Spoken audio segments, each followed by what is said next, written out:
Fellow Kenyans, on the 9th of August of 2022, Kenyans participated in an election that ushered in new leaders at all levels of our governance realm. Following a dispute in the presidential election, a petition was filed in our Supreme Court for determination of validity of the results,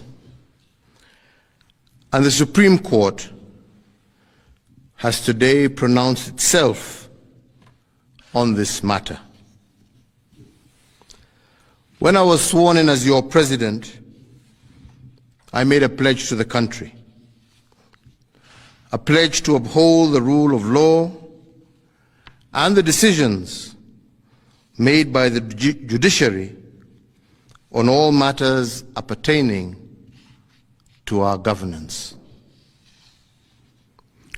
Today, the Supreme Court made a ruling on the presidential dispute, upholding the results announced by the Independent Electoral and Boundaries Commission on the 15th of August, 2022. And in keeping to the pledge that I made to uphold the rule of law when I took the oath of office, I commit to executing the orders of this court to the letter. The process of handing over is in progress through the Assumption of Office Committee, which actually has already begun its work as of August 10th, 2022. And indeed, it is my intention to oversee a smooth transition to the next administration, and all the necessary orders to facilitate this process have already been issued.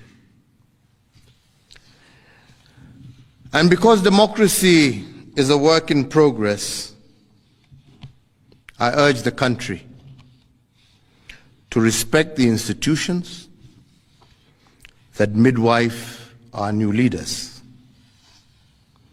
And in doing so, I also urge citizens to constantly put them under scrutiny, for this is the civic duty of every single Kenyan.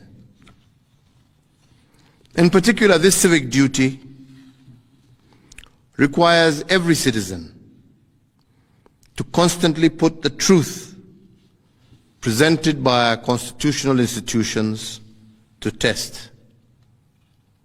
And they must test them for coherence, but also for correspondence.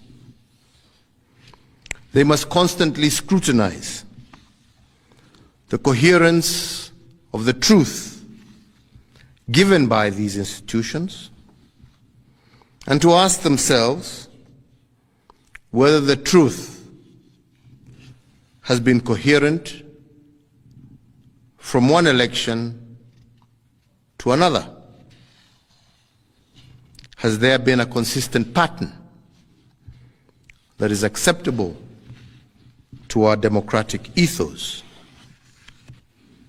We must ask ourselves, is it about numbers,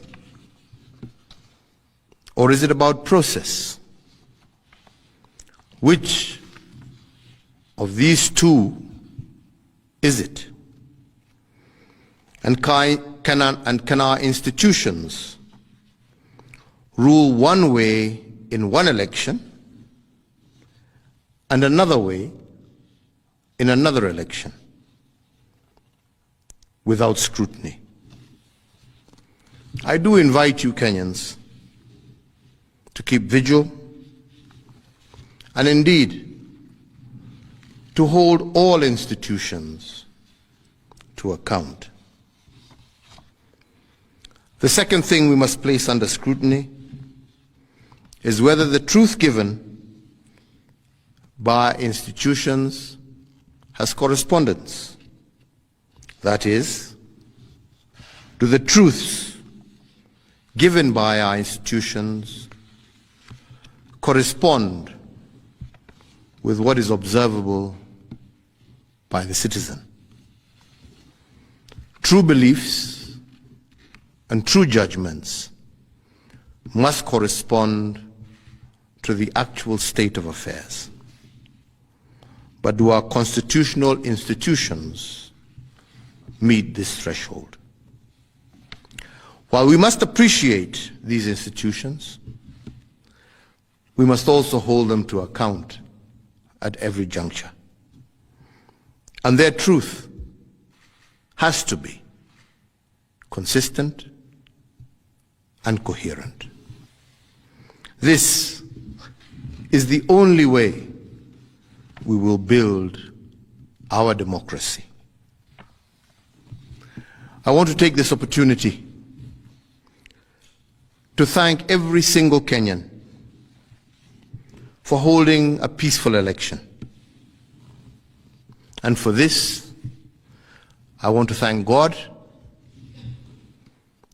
and I want to thank our political parties, but I also want to thank every single individual Kenyan for bringing us thus far. I want to wish well all who have won as they guide our country into the future. And I thank you all for the opportunity to serve, and I say, may God bless you all, and may God bless this great Republic of Kenya. Asante. Ruto anajaribu kupinga Raila kwa sababu ako na majini ya kisasi, na hiyo majini ya kunyonya damu. Yesu tunakataa, Yesu tunang'oa, Yesu tunang'oa, Yesu tunang'oa, Yesu tunang'oa, Bwana tunang'oa. Raila Amolo Odinga, Bwana ukamulinde, linda Raila, linda Raila, ni kiongozi, linda Martha Karua, ni kiongozi, linda Babu Owino, ni kiongozi.